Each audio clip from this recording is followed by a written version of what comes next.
Is this true? One Battle After Another is a hit with critics because it aligns with leftist sensibility. That's what Bret Easton Ellis thinks.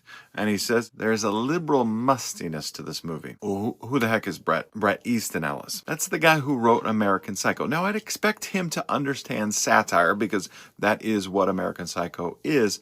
And I would also expect him to understand what it's like to be misunderstood because a lot of people think he's a terrible person because he wrote American Psycho. It's not just conservatives who often don't understand satire. It doesn't matter what your viewpoint is. If it aligns with the viewpoint that is being satirized, you won't recognize it as absurd and you will completely miss the point. If you do believe fluoride pollutes your body and drains your masculine energy, then you would agree with General Jack D. Ripper. Fluoride is the most monstrously conceived and dangerous communist plot we have ever had to face. That would make perfect sense if that is what you believed, and then you would completely miss the point. But you don't make satire to change the minds of true believers. You make satire to shock people who are leaning in a direction, and you want them to see the absurdity of where they're going and pull them back from that. I don't want to ruin the shock of the moment and the emotional impact it can have. But I will say this movie sets you up